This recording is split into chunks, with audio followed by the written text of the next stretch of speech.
Welcome to Money Matters. I'm DCrowell from Mortgage Network. Today is Friday, the 30th of June, and this show will now run for the next several days, but I'm recording on Friday the 30th. As you know, Money Matters is an effort by my usual partner, Emily Johnson of Polaris Capital, who can't be here today, by Emily and I to assimilate world events, national events, and to distill those into bits and pieces of interesting money matters, economic news that would affect the low country. So it's an effort to understand the big picture, the medium-sized picture, and then bring it home to things that affect us locally here. Perhaps the biggest single topic is healthcare. It's certainly the biggest topic in Washington, vying neck and neck with the Russian connections and stories. Healthcare is a major part of our economy, about 17% of our economy, of the entire U.S. economy. It's an even bigger portion of the low country economy. Here in the low country, healthcare is second only to resort industries as a whole. Healthcare is second to resort industries as the largest employer and the largest portion of local gross economic product. So what we see in the low country is an aging population and a growing population of people who are serving the aging population. So it's very interesting. Healthcare is a big topic. It's a big topic here locally, and it's a big topic nationally at the moment. The healthcare topic in the United States, I'm going to give you a little bit of history. It's quite interesting.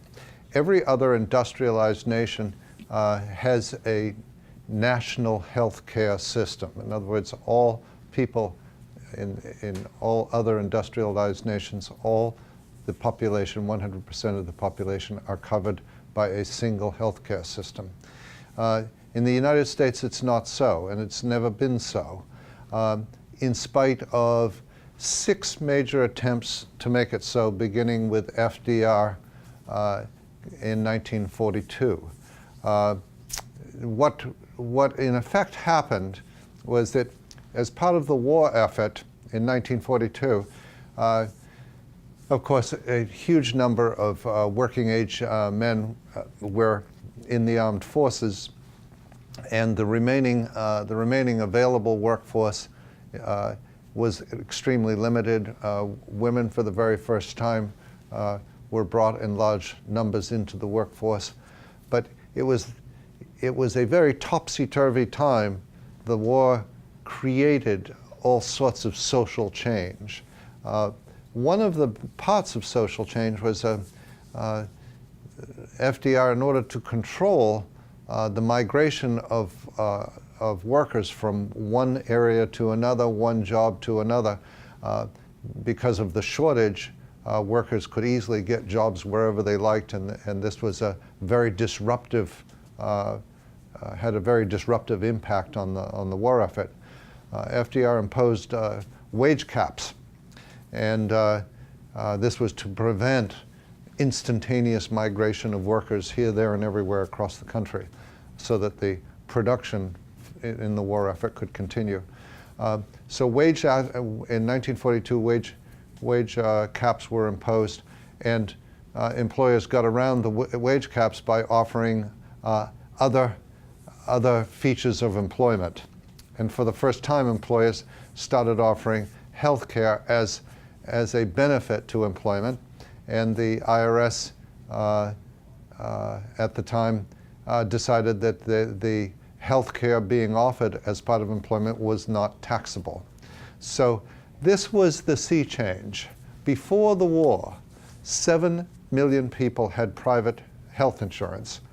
After the war, by 1952, 5 years after the war, 79 million people had private health insurance. through their employers. And still today, in the United States, the majority of workers, the majority of human beings, 18 to 64, have insurance through their employers. But this is always right from post-World War II been a factor and a feature of the U.S. Health landscape.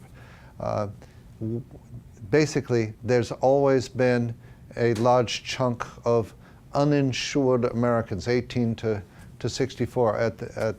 At post-war, the number was huge because all the young people were uninsured, all of the elderly people were uninsured, and a chunk of the 18 to 64-year-old people were uninsured. So there was a great growth in insurance through the workplace, but it still left a huge percentage of the population uninsured. President after president, Eisenhower attempted to pass, Truman attempted to pass a national health care bill, Eisenhower attempted to pass a national health care bill. In each case, they were defeated by a massive campaign mounted by the American Medical Association, by doctors, who lobbied ferociously and ran sort of fear-mongering ads saying that your health care would be taken away from you and you would get sick and die if this national health care business occurred. This continued to evolve. The problem of the uninsured, this is the portion of people who are not insured through the workplace, continued to evolve and continue to evolve. And then Lyndon Johnson, as part and parcel of the Great Society initiatives, was able to pass Medicare and Medicaid,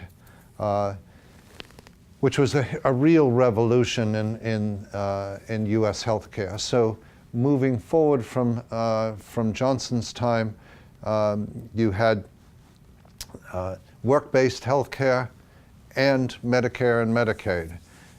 The Medicaid program has, over the years, grown and grown to pick up other sectors of the population.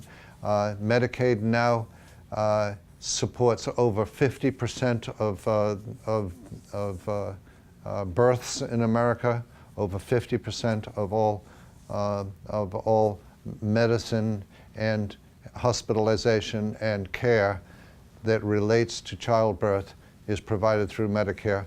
Remember, it was originally meant in Johnson's time, Medicaid was meant to help the poorest in the society and the least able in the society. Well, now it's picked up all sorts of other roles in the society, and Medicare has continued to grow. Medicare, as you remember, takes care of people who are 65 years and older, or it may be 63 years older. But it's really a retirement medical system, huge retirement medical system. Medicaid is the catch bag for national health care. Now, the most recent debate in Washington has really focused, it's the debate regarding the repeal and repair, or the repeal and reconstruction of Obamacare, of the ACA.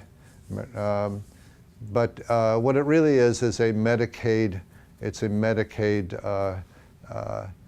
rollback or a Medicaid cap. The majority of what's being proposed by in the Republican Senate right now and previously by the Republican House is a significant rollback, a significant cutback to Medicaid. The most difficult part of this is that it's really a tax bill, and it's really a financial wealth redistribution bill. It's not really a medical bill. It's not really a health care bill. It's really about where does the money come from or not come from to support Medicaid. And in the second half of the show, I'm going to talk more about the more precise consequences of the healthcare debate. Thank you.